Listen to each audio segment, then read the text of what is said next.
दूर करके मेरा काम पूरा।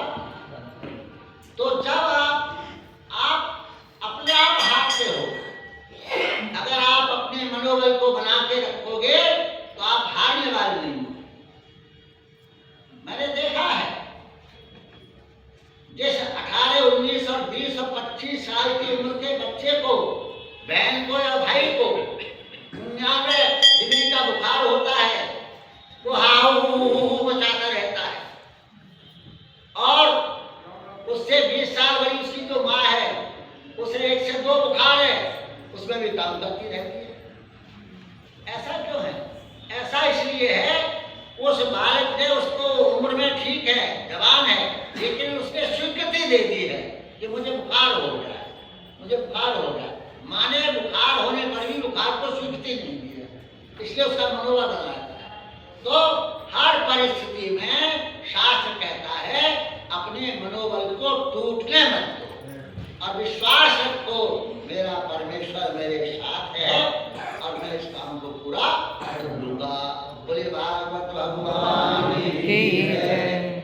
फिर वो कहते हैं कि भाई ये बताइए भगवान, हमें क्या पकड़ना चाहिए और क्या छोड़ना चाहिए?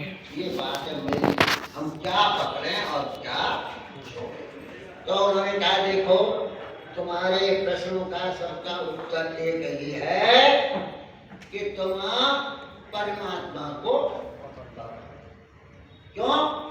परमात्मा के पास असीम शक्ति है, असीम ताकत है, असीम ज्ञान है, असीम बुद्धि है, और जिस व्यक्ति ने परमात्मा को पकड़ लिया उसका कल्याण। परमात्मा की बुद्धि बल विवेक इतना है कि वो अपने भक्त पर कृपा बरसाते हैं तो उस भक्त को कोई दुनिया में मारने वाला है ही नहीं। मानस में किसी ने शंका कर दी कि ये बताओ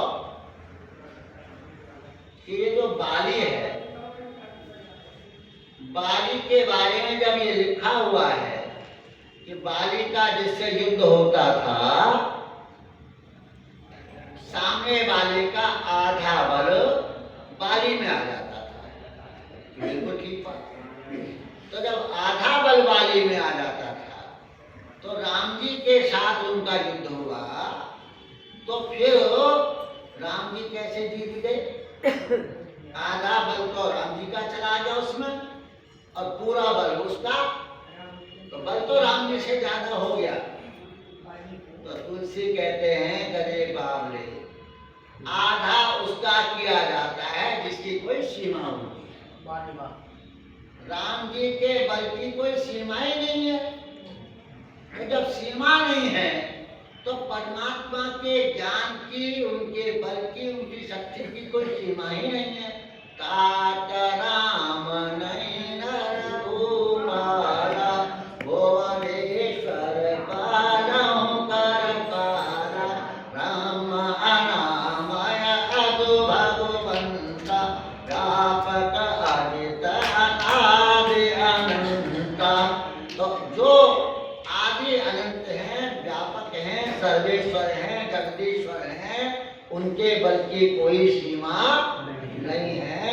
ऐसी स्थिति में आप उस असीम को पकड़ लोगे तो आपका कल्याण हो जाएगा। यही भागवत बार बार कहती है, परमेश्वर का स्मरण करो, परमेश्वर का चिंतन करो, परमेश्वर का ध्यान करो, परमेश्वर का भजन करो और अपने नैमित्तिक कार्य को आप करते। बोले वृंदावन बिहारी लाल की जय।